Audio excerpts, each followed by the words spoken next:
नमस्कार दोस्तों, स्वागत है आपके अपने YouTube चैनल आइडियल अड्डा में। दोस्तों, आज की इस वीडियो में बात करेंगे लुसेंट समान ज्ञान के बारे में। लुसेंट समान ज्ञान से संबंधित जितने भी हमारे टॉपिक है, सारे विषयों का जो है अलग अलग इसमें सब्जेक्ट दिया गया है, जिसमें आपको हिस्ट्री, पॉलिटिकल साइंस, ज्योग्राफी, हमारा इकोनॉमिक्स, पर्यावरण पारिस्थितिकी, साइंस का सारे टॉपिक का जो है लाइन बाय लाइन जो है अध्ययन करेंगे। और जो जहाँ से प्रश्न पूछा जाता है और जब प्रीवियस में पूछा गया है, उन क्वेश्चन को भी डिस्कशन साथ साथ करते जाएंगे। तो आइए स्टार्ट करते हैं। हम स्टार्ट करते हैं। पहला चैप्टर है हमारा इतिहास। इतिहास का पहला टॉपिक है भारत का इतिहास। भारत के इतिहास के बारे में हम लोग जानेंगे कि भारत के इतिहास क्या क्या रहा है।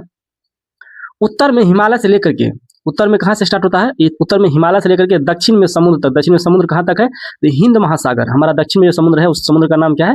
हिंद महासागर तक फैला यह महाद्वीप भारतवर्ष के नाम से क्या है? उत्तर में हिमालय पर्वत से लेकर के दक्षिण में कहाँ तक है हमारा? तो दक्षिण में समुद्र, हिंद महासागर तक फैला हुआ जो क्षेत्र है, इसको हम लोग भारतवर्ष के नाम से जानते हैं, जिसे महाकाव्य और पुराणों में भारतवर्ष अर्थात भरतों का देश और यहाँ के निवासियों को भारतीय अर्थात भरत का संतान कहा गया। जो हमारे देश में वास करने वाले लोग हैं उनको भारतीय अर्थात भरत का संतान कहा गया। भरत क्या था? एक प्राचीन कबीला था। भरत क्या था? एक क्वेश्चन पूछा जाएगा, भरत क्या था? तो एक प्राचीन कबीला था जो कि हमारा कहाँ से था? उत्तर पश्चिम में रहने वाले लोगों का एक समूह था, उसी को हम लोग भरत कहते थे। इसका जो उल्लेख है, मुख्य रूप से उल्लेख किया गया है ऋग्वेद में। अब यहाँ से प्रश्न पूछ सकता है कि जो है भरत का जो है भरत कबीले का जो उल्लेख है किसमें किया गया है? तो ऋग्वेद में किया गया।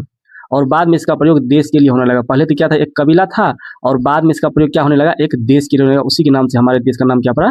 भारत पड़ा। तो हम लोग भारत के इतिहास के बारे में जानेंगे, हमारे देश का नाम भारत कैसे पड़ा। तो प्राचीन काल में एक भरत कबीला था, वहां से जो है उस कबीले के नाम से जो नाम जो पूरा फेमस हो गया, उसके कारण हमारे पूरा देश को ही संबोधित किया जाने लगा भारत के नाम से। और भी साक्ष्य हमारा, ये तो हमारा पहला हुआ कि इसको भारत कैसे लोग जानने लगा।